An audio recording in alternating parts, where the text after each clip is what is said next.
ലോക്സഭാ തെരഞ്ഞെടുപ്പിന് ദിവസങ്ങൾ മാത്രം ബാക്കി നിൽക്കെയാണ് രാഷ്ട്രീയ നിലപാട് SNDP union general secretary Vellappally Natesan പ്രഖ്യാപിക്കുന്നത്. അതും ന്യൂസ് 18നോട്. ഇതുവരെ ഇടത് അനുകൂല നിലപാട് സ്വീകരിച്ചിരുന്ന വെള്ളാപ്പള്ളി നിലപാട് മാറ്റത്തിന്റെ സൂചനയാണ് പങ്കുവച്ചത്. നരേന്ദ്രമോദിയുടേത് മെച്ചപ്പെട്ട ഭരണമാണ് എന്ന് SNDP union general secretary Vellappally Natesan പറയുന്നു. ജനവികാരം NDAക്ക് അനുകൂലമാണ്. 300-400 സീറ്റ് എന്നത് മാത്രമാണ് അറിയേണ്ടത്. അയോധ്യ രാമക്ഷേത്രം തെരഞ്ഞെടുപ്പിൽ ഗുണം ചെയ്യും. രാമനാമജപത്തിലൂടെ രാജ്യവ്യാപകമായ BJP തരംഗം സൃഷ്ടിക്കപ്പെട്ടിട്ടുണ്ട്. പൗരത്വ നിയമ ഭേദഗതി നിയമം നല്ലതിനാണ്. കേരളത്തിൽ അത് തെരഞ്ഞെടുപ്പിൽ പ്രതിഫലിക്കില്ല എന്നും വെള്ളാപ്പള്ളി നടേശൻ പറഞ്ഞു. ഇന്ത്യ എന്ന് പറഞ്ഞ മുന്നണിയായിരുന്നില്ല. എല്ലാവരും തന്നെ മോദി ഗവൺമെന്റ് ഇനിയും തിരിച്ചു വരും എന്ന് തന്നെ വിശ്വസിക്കുന്നുണ്ട്. പക്ഷെ എത്ര സീറ്റ് കിട്ടും എന്നുള്ള മോദിക്ക് 400 വേണമെന്നാണ്. 400 മറ്റുള്ളവർ പറയുന്നത് 300 കിട്ടുള്ളൂ. 400-ഉം 300-ഉം തമ്മിലുള്ള തർക്കമുള്ളൂ. അതിൽ മോദി അടുത്ത ടൈമിലും ഭരിക്കുമെന്നുള്ള കാര്യത്തിൽ ആർക്കും തർക്കമില്ല. അതുകൊണ്ട് അതിലേക്ക് പോകാതെ മോദി ഇനിയും 3ാം തവണയും ഭരിക്കുമെന്നുള്ള കാര്യത്തിൽ ആർക്കും സംശയമില്ല. അതിന് ഒരു ചർച്ചയാക്കേണ്ട കാര്യമില്ല. മെച്ചപ്പെട്ട ഭരണമെന്ന് വിലയിരുത്തുന്നുണ്ടോ? മെച്ചപ്പെട്ട ഭരണമായതുകൊണ്ടാണല്ലോ ഈ ആളുകൾ വോട്ട് ചെയ്ത് MP-മാരെ തെരഞ്ഞെടുത്ത് അവിടെ ഭരിക്കാൻ സാധിക്കുന്നത്. സത്യത്തെ സത്യം പോലെ കാണണം. ജനങ്ങൾ വോട്ട് ആർക്കാകട്ടെ കൂടുതൽ വോട്ട് കൊടുത്ത് ജയിച്ചു വന്നതെന്നാണ് അത് ജനവികാരമാണ്. ആ ജനവികാരം അവർക്ക് അനുകൂലമായെങ്കിൽ അത് അവരുടെ നല്ല ഭരണം കൊണ്ടാണ് എന്ന് വേണം ജനാധിപത്യത്തിൽ നമ്മൾ വിലയിരുത്തേണ്ടത്.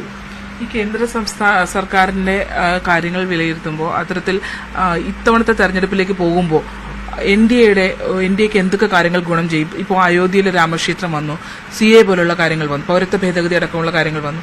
ഇതിനകത്ത് എന്തൊക്കെ കാര്യങ്ങൾ അവർക്ക് ഗുണവും ദോഷവുമായി വരുമെന്നാണ് കരുതുന്നത്?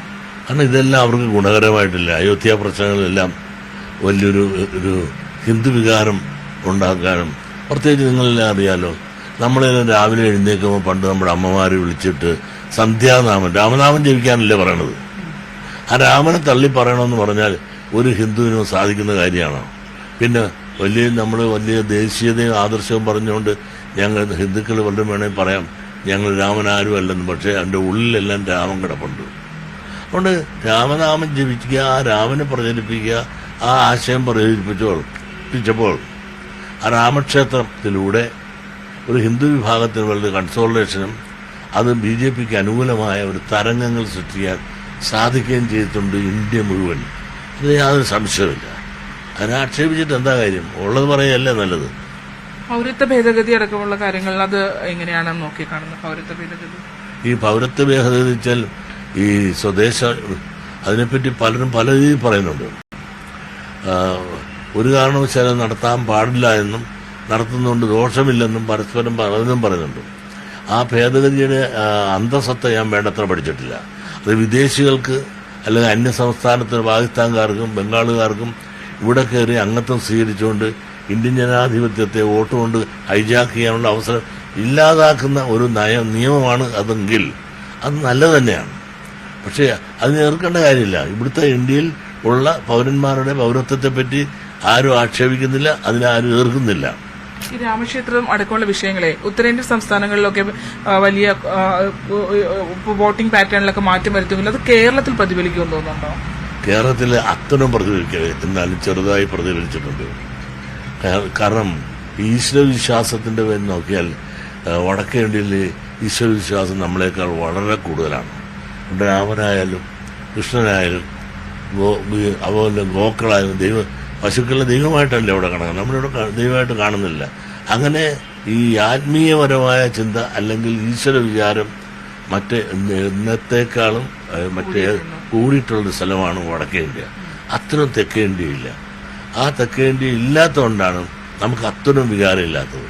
എന്നാൽ തന്നെ രാമക്ഷേത്രം എന്ന് പറയുമ്പോൾ ആ നമ്മുടെ ഒരു ആത്മീയമായ ഒരു വിശ്വാസത്തിൻ്റെ അല്ലെങ്കിൽ ഈശ്വര വിശ്വാസത്തിൻ്റെ ആ പേരിൽ രാമനെ നമ്മൾ ഇഷ്ടപ്പെടുന്നതുകൊണ്ട് രാമക്ഷേത്രത്തെ ബഹുമാനിക്കുന്നു, ആദരിക്കുന്നു. പക്ഷെ അത് അതിന് കവിഞ്ഞുള്ള ഒരു സ്വയം നശിച്ചുകൊണ്ടുള്ളൊരു സ്നേഹമല്ല.